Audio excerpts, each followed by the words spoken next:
All right, I'm here talking with Dr. Wynn Goodfriend, who has written a chapter in the book, The Psychology of Harry Potter, and the title of your chapter is Attachment Styles at Hogwarts.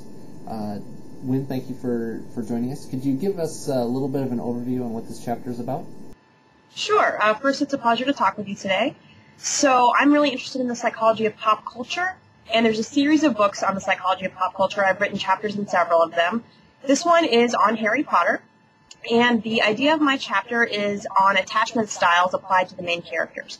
So attachment theory is the idea that how you're raised as a young child by your parents will influence your adult relationships, including your romantic relationships, for the rest of your life.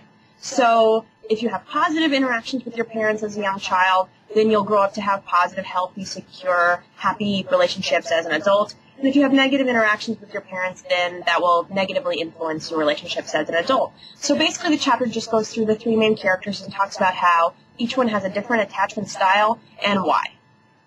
Okay, given that, can you give me an example of one of the main characters and what is his or her attachment style? Sure.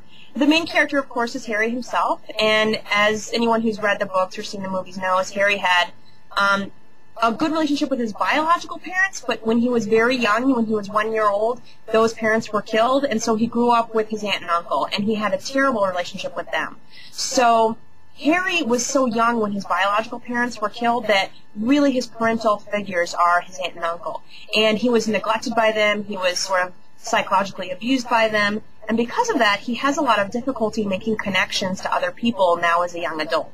So he actually has trouble making friendships. It's really Ron who reaches out to him at the beginning of that relationship.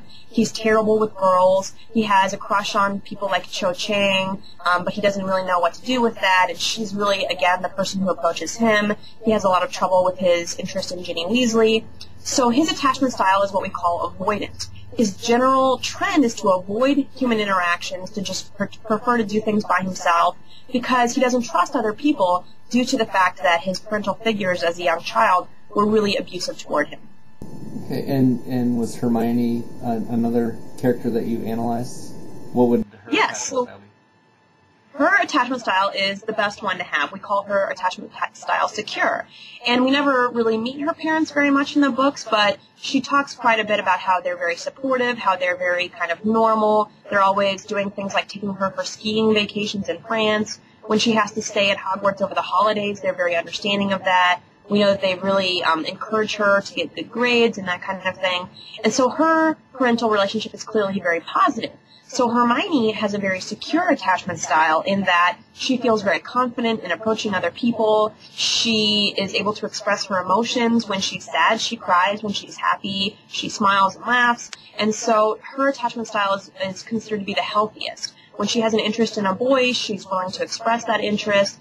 But she also has high enough self-esteem that she's not willing to just take any kind of attention. She wants the type of attention that she thinks she deserves. So she's not willing to put up with people treating her badly. So we see that in several examples. And then, of course, the third person is Ron. Ron has the third type of attachment style, which is what we call anxious ambivalent. And you can see that his parents, the Weasleys, are always distracted. They're sort of hot and cold. So sometimes they give him a lot of attention, but they don't really give him the attention that he wants, and they're very distracted because they have so many children.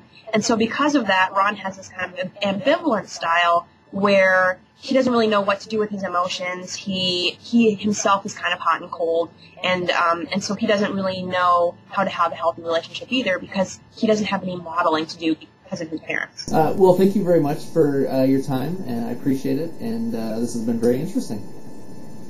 It was a pleasure to talk with you today. Thanks, Wynn. Sure.